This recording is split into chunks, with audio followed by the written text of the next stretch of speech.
कानपुर शहर में मंगलवार रात पटाखों और विस्फोटक सामग्री के अवैध भंडारण का एक बड़ा मामला सामने आया था। पुलिस ने 3 दुकानों से भारी मात्रा में पटाखे, बारूद और सुतली बम बरामद किए। इसमें से एक दुकान में कपड़ों के ढेर के नीचे पटाखे छिपाकर रखे गए थे। पुलिस ने अब तक 12 आरोपियों को हिरासत में ले लिया है और उनसे पूछताछ चल रही है। विस्फोट की सूचना मिलते ही पुलिस कमिश्नर रघुवीर लाल मौके पर पहुंचे और स्थिति का जायजा लिया।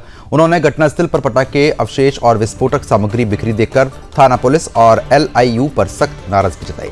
कमिश्नर ने कहा कि इजाजत वाले क्षेत्र में इस तरीके का अवैध भंडारण कैसे हुआ, इस जानकारी जिम्मेदारों को क्यों नहीं थी, इसकी यह गंभीर लापरवाही है। उन्होंने तत्काल सर्च एंड सीज ऑपरेशन का आदेश दे दिया। इसके बाद मूलगंज और कोतवाली पुलिस के साथ अन्य थानों की फोर्स और PAC की इलाके में जांच शुरू हो गई। शुरू में पुलिस ने स्थानीय लोगों से दुकानें खोलकर जांच में सहयोग की अपील की, लेकिन जब कोई आगे नहीं आया तो कमिश्नर स्वयं गली में कुर्सी डालकर बैठे नजर आए और निर्देश दिए कि शटर काटकर तलाशी ली जाए। पुलिस ने 5 दुकानों के शटर और ताले कटवाकर तलाशी ली, जिसमें से 3 दुकानों में पटाखे, बारूद और सुतली बम मिले। पुलिस अब सभी संचालकों और कर्मचारियों से पूछताछ कर रही है ताकि विस्फोटक भंडारण के नेटवर्क और सप्लाई चेन का पता लग पाए।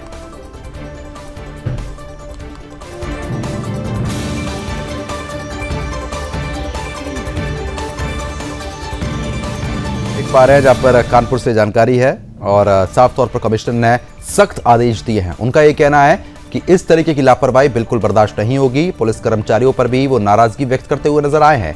5 दुकानों के शटर कटे हैं, जिसमें से 3 दुकानों में पटाखे बरामद हुए हैं। तो बड़ी खबर कानपुर से है। कानपुर में बड़ा धमाका हुआ था, जिसके बाद अलर्ट है। 3 दुकानों से पटाखे, बारूद और सुतली बम बरामद हुए। पुलिस कमिश्नर ने नाराजगी भी जताई है।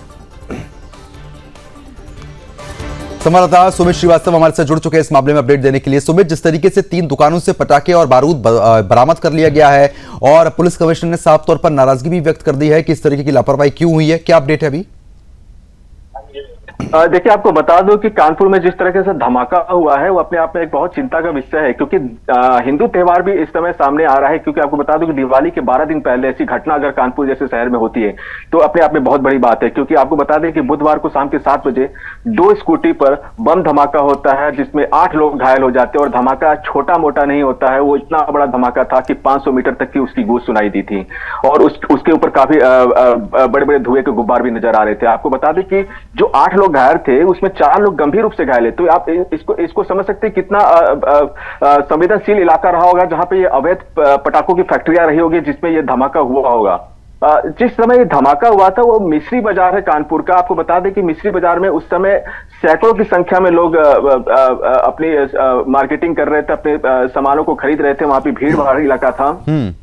जिस समय धमाका हुआ लोगों में वहां पे भगदड़ सी मच गई थी, दुकानें के शटर गिरने लगे थे, लोग इधर अफरा तफरी में भागने लगे थे। उसी बीच में आपको बताऊं कि जो वहां पे 8-10 दुकानें थी जो अवैध पटाखों की फैक्ट्रियां थी, जिसमें आपको बता दें कि जैसा पुलिस कमिश्नर ने भी बताया था कि वहां पे अवैध पटाखों की फैक्ट्रियां चल रही थी, काफी दिनों से चल रही थी, काफी महीनों से चल रही थी। उस समय मौका देख के वहां से वो दुकान छोड़कर भाग गए थे। छानबीन में पता चला कि वहां पे और भी पटाखे मौजूद हैं जिससे धमाके हो सकते थे भविष्य में। उसको पुलिस वालों ने वहां पे जब्त कर लिया। मौके पे वहां पे बम स्क्वाड की टीम भी पहुंची है, ATS भी है, वहां पे फोरेंसिक टीम भी पहुंच गई है। जांच पड़ताल की जा रही है, लेकिन अपने आप में एक बहुत चिंता का विषय है। बिल्कुल, लेकिन सुमित ये भी बताइए कि जिन दुकानों के शटर कटे हैं और जहां से सामान बरामद हुआ है उन पर अभी तक क्या कार्रवाई हुई है? उनको गिरफ्तार कर लिया गया है। आपको बता दूं कि जिस तरह से पुलिस कमिश्नर ने यह बताया है कि अगर जो अपनी दुकान में अगर तलाशी नहीं लेने देते, उनके जो शटर बंद करके भाग चुके हैं, उनको शटर को काट के निकाला जा रहा है, उनकी तलाशी ली जा रही है और जो उस दुकान का मालिक है उसको पकड़ा जा रहा है, उसके ऊपर पूरी तरह से कार्रवाई की जा रही है। तो अभी गिरफ्तारी तो काफी हो चुकी है। फोरेंसिक टीम भी है, वहां पे ATS भी है, बम स्क्वाड टीम भी आ चुकी थी, क्योंकि धमाका इतना बड़ा था कि लोगों में अफरा तफरी मच गई थी। सैकड़ों की संख्या में लोग वहां मौजूद थे और जिस तरह से वहां पे 8 लोग घायल हुए हैं, उसमें से 4 लोग बहुत गंभीर रूप से घायल है। और एक CCTV वीडियो भी सामने आया था जिसमें 2 महिला थी जो बुरी तरह से धमाके में झुलस चुकी थी और उनके शरीर को पूरी तरह से वो चिथड़े उड़ा दिया था। जिससे आपको बता दें शरीर पे काले निशान पड़ गए थे, जलने के निशान आ गए थे और वो महिला उस दुकान में मदद की गुहार लगा रही थी और दुकानदारों ने वहां पे कुछ दुकानदारों ने उस पर चादर और साल भी उड़ा के उसको ढका था उन औरतों को। तो ये वीडियो भी सामने आया था। तो आपको बता दूं कि जिस तरह की घटना सामने आ रही है, इस तरह से देखा जाए तो बहुत संवेदनशील मामला है। क्योंकि बिल्कुल, अब दिवाली भी नजदीक है सुमित, और ऐसे में जांच लगातार यहाँ पर होनी चाहिए। लेकिन जो लोग घायल हैं उनकी स्थिति कैसी है?